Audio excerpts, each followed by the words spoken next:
Hey YouTube, what's going on? It's Uncle Tone. How you guys doing? Today we're going to be taking a look at Hard Candy Case's bubble slider for the iPhone 4. This looks more like golf balls to me than it does a bubble, but there you go. I kind of think it looks like golf balls. But let's take a look at some of the features on the back. This is the bubble slider for the soft touch slider case for the iPhone 4. It features a polycarbonate hard shell construction, interior rubber guardrails for shock absorption, and direct access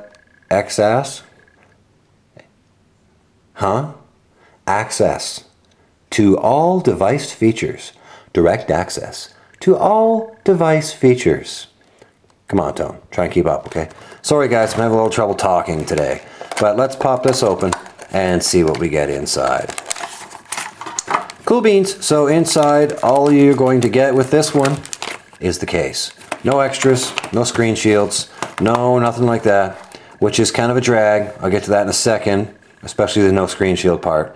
I'll get to that in a second, but here is the actual case itself. It is a smooth plastic finish on the inside. It does have the two rubber guardrails on the inside, very similar to the in-case slider for the iPhone 3G and 3GS, as well as a few other slider cases use those rubber guardrails. Slot comes apart in actual bubble pattern, continues when it comes apart as well. And let's pop it on the phone and see how it looks, okay? Now here's where we're getting to the screen shield part. You guys will notice right now I do not have a screen shield on my phone. The reason for that is when I first got this case and went to use it, I went to slide it on like so, and you're going to have to be careful. Right here your buttons will stick a little bit. You have to wiggle a little bit. You guys see how I just wiggled there? You first put it on, you have to wiggle a little bit. See there, my buttons are stuck. You have to kind of pull it out a little bit and wiggle to get it in there. Now when I first installed this, when I first got it, it chewed up my screen shield right along here like a machine. To the point where I took it off and I was like, oh, my screen shield! And tried to get my screen shield to lay back down again, just pressing it down with my finger, trying to get it to lay back down, and it wouldn't. It damaged the screen shield to the point where it would not lay back down again flat. So I said, okay, all right, cool beans. I'll rock my phone for a couple days with no screen shield on it until we get this video shot, and then tonight after I finish this, I'll go ahead and put a new screen shield back on it. So, not screen shield compatible, guys. If you want to use a screen shield with this one, you're going to have to use something like the SGP Ultra Slider screen shields that are actually cut smaller than normal screen shields. I was using the SGP Ultra Oleophobic, which is my favorite, excuse me guys, screen shield that I've used for the iPhone. And I love those screen shields, and it bubbled it like a machine. So there you go, guys. And you simply take the bottom, slide it on, and it's installed. So let's take a look at some of the cutouts. The headphone jack is a pretty decent size. You're not really going to have any trouble with your headphones in there. All the headphones I have fit just fine. Sleep wake button is pretty small, but again it has these beveled cutouts around all of the cutouts on the case, actually, which makes it really easy to get to. Even though it's so small, it's really super simple to press it. It's not really difficult at all. Apparently my SB settings is open. Not really difficult to press at all. Super simple, super easy, not a problem at all. Vibrate switch and volume buttons. Sorry guys, again I can't talk today, I don't know why. Something in the air maybe. Super easy to get to. Again, sometimes I have trouble with my big clunky fingers trying to get to these vibrate switches and volume buttons, and not a problem on this one. Even though the cutouts are very small, the buttons are really easy to get to. So again, not a problem. So the dock cutout on the bottom is the one-piece style cutout.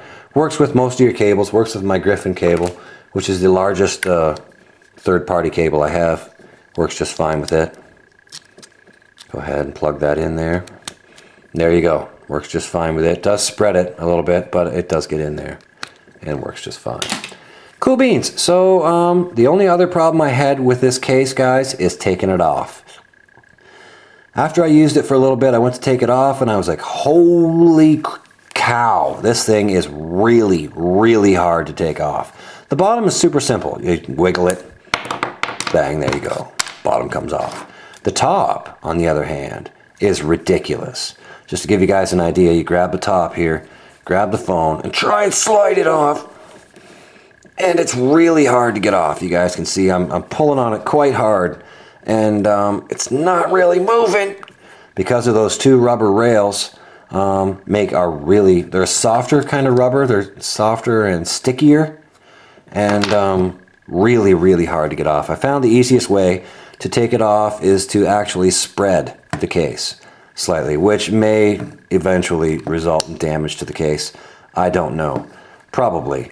But that was the only way I was able to get it off, was to spread the case a little bit so that I can create a gap between those rubber rails and the phone to allow me to slide it off. There we go, now we're moving. See, it's up here along the edge of the band here.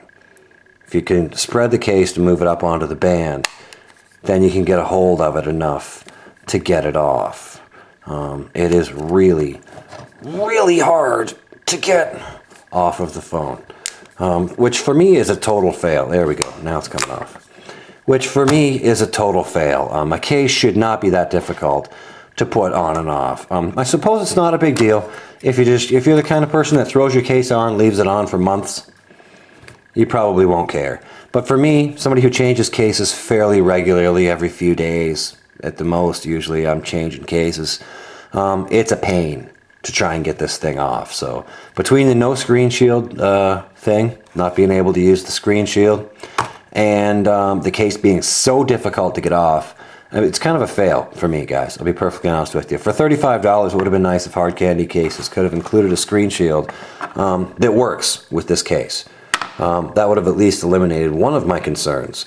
But they don't. So, you know, basically all you're getting is the case, which is a fine case. It doesn't feel particularly cheap. It feels cheap-ish. I mean, it has a slightly cheapish plastic feel to it. The edges along in here are fairly smooth. There's not a lot of flash or anything, not a lot of sharp edges, anything like that. I don't think it's going to hurt your iPhone at all. But the fact that it's so hard to get off and the fact that I can't use a screen shield with it really turned me off, guys. So that's pretty much going to do it for my review on the Hard Candy Cases bubble slider for the iPhone 4 that looks like a golf ball. Cool beans. Thanks for watching, guys. We'll see you in the next one. Rock on.